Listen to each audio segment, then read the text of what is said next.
Assalamualaikum warahmatullahi wabarakatuh. Salam gubuk apung. Waalaikumsalam. Kelihatannya panik banget, Bu. Nggak apa-apa, Bu.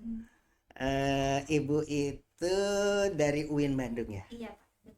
Hadirin sekalian, kali ini kita kedatangan tamu dari alumni Universitas Islam Negeri Sunan Gunung Jati Bandung. Bapak sebenarnya punya dosen, Dr. Dadang Kuswana kalau nggak salah di UIN Bandung itu, tapi nggak tahu fakultas apa gitu. fakultas apa nggak tahu. Dan Bapak juga punya saudara juga, Pak Ustadz apa ya, lupa namanya, saudara jauh sih. Oke. Kali ini kita akan berbicara tentang ilmu filsafat. Di setiap bangsa, di negara manapun, kadang filsafat itu diberikan dalam bentuk dongeng. Dongeng-dongeng cerita yang turun-temurun di kita biasanya tentang cerita si kancil. Ya, si kancil ya. Ada pernah dengar dari orang tua dulu si kancil apa aja cerita, ada si kancil dengan buaya, ada si kancil dengan monyet. Yang pernah dengar atau si kancil dengan apa? Dengan buaya. Gimana sih ceritanya? Yang waktu dia minta tolong apa sih namanya? Melewati jalan sungai itu loh. Nah, sungai dia minta tolong ke si kancil, minta tolong ke si buaya untuk Di ini didekatkan coba. Nah ya kasih. Nah itu mic itu. Ya. Jadi si kancilnya itu minta tolong ke buaya. si kancil minta tolong ke buaya ya. Terus buayanya mau aja ya gitu ya. Untuk melewati sungai itu. Sungai ya nggak salah, lupa. Buaya itu kan identik dengan laki-laki yang suka mempermainkan wanita kan? Itu buaya darat. Lain ya. Lain ya. Oh, si kancil dengan buaya itu beda, bukan itu ya? Bukan. Gimana coba ceritanya itu? Kita bicara filsafat ini, itu filsafat Sunda itu. Nggak tahu di Kalimantan di mana itu ada nggak cerita si kancil dengan buaya? Sih, Pak, tapi nggak apa-apa ini. Iya, salah juga biarin aja. Berarti orang tuanya nggak pernah ngenularin filsafat ya. Oke, gimana? Iya, mungkin si kancil itu mau melewati ke sungai sebelah gitu ya, Pak. Terus dia nggak ada bantuan, nggak ada, ibaratnya kalau zaman sekarang nggak ada jembatan gitu ya, nggak ada jembatan. Dia minta tolonglah ke si buaya tersebut. Nah, kemudian dia minta tolong, kemudian alhamdulillah si buaya itu mau nurut minta pertolongan si kancil itu.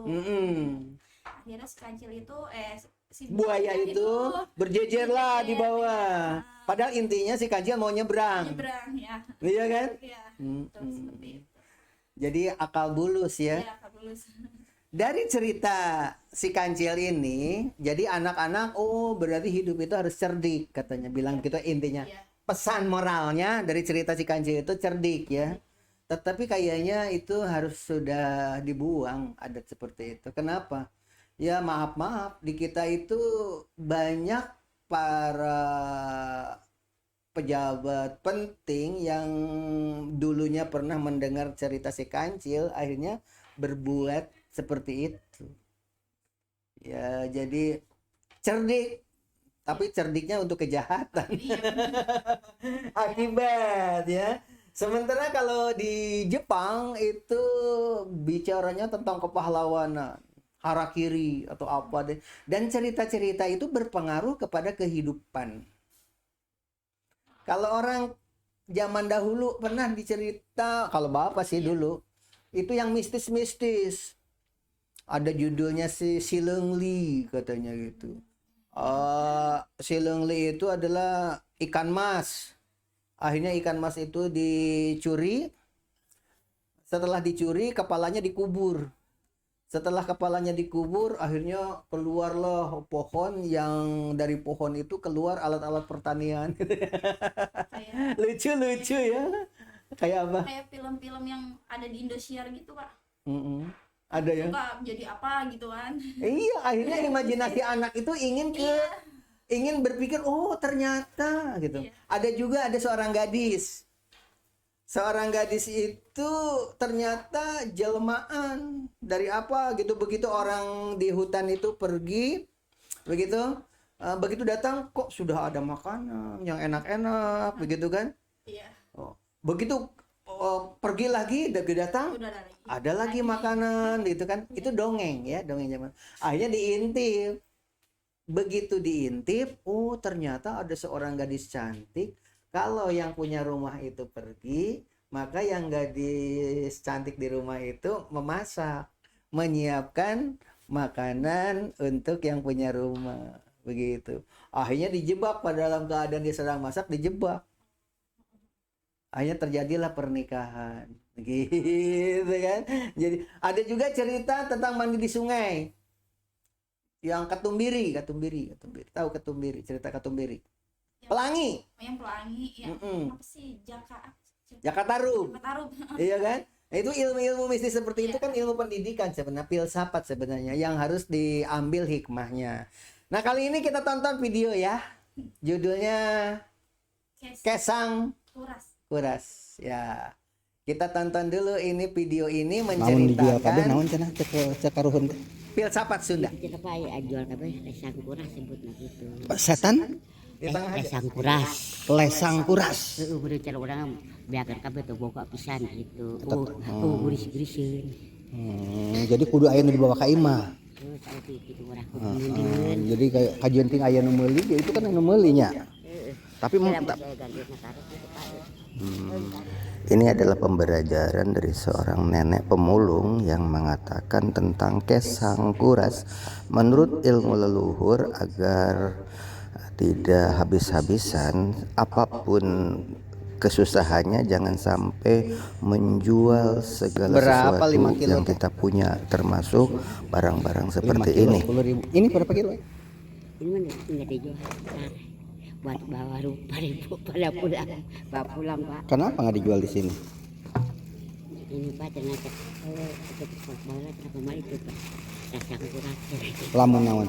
Dia lah dijual kabeh gitu. Pan ge udah Oh, ulah. Cenah mah cenah mulung aku atuh meunang gitu. Oh, jadi ulah dijual kabeh eta teh cek karuhun. Namun dijual kabeh naon cenah cek karuhun teh?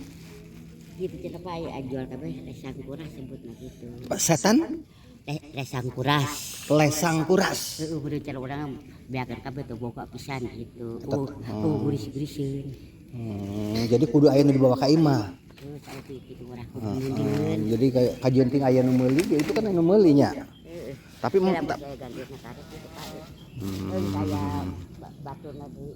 tapi engke dijualna sakasih akang gede wae ieu ge sarua nya. Sarua wae nya.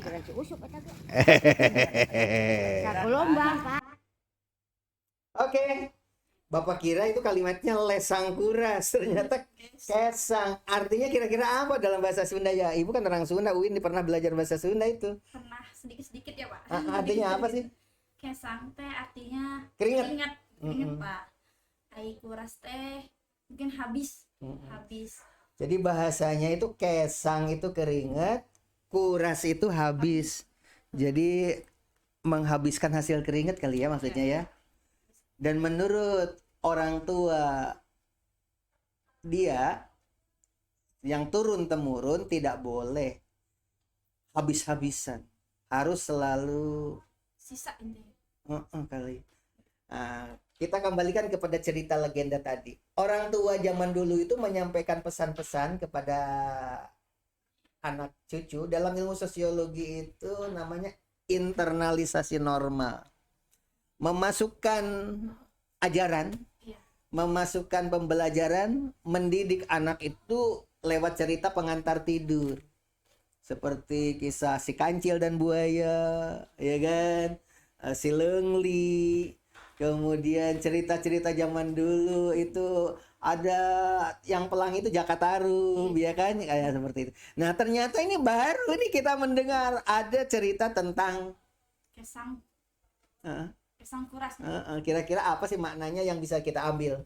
Hikmahnya? Iya, mungkin kalau misalnya istilah kesang itu tadi keringat ataupun kuras itu habis-habisan, mungkin kan dari istilah zaman dulunya, kata orang tua dulu mungkin ya, itu tuh jadi setiap apapun yang kita lakukan atau kita hasil usaha atau apapun bentuknya itu tidak boleh dihabis-habiskan, harus ada, intinya itu harus ada sisa gitu ya Pak.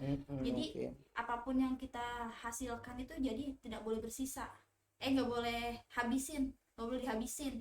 Jadi kalau misalnya saya pernah dengar tuh waktu istilah orang tua saya dulu mungkin ya, pernah ngomong gini, kalau misalnya kita lagi bikin rumah, misalnya contohnya bikin rumah atau kita lagi ngebangun sesuatu, itu diusahakan, ini istilahnya ke uang ya Pak, bentuk barang gitu ya. Iya. Ya, jadi kan uang tuh nggak boleh, jangan dihabis-habiskan katanya gitu. Kenapa Pak?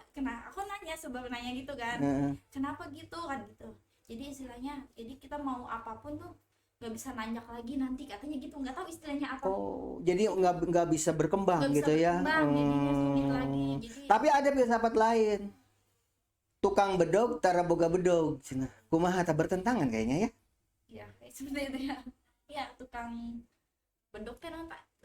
Golok. Golok ya. Tukang golok nggak punya golok. Iya. Tukang pandai ya. Pandai itu kan pembikin golok.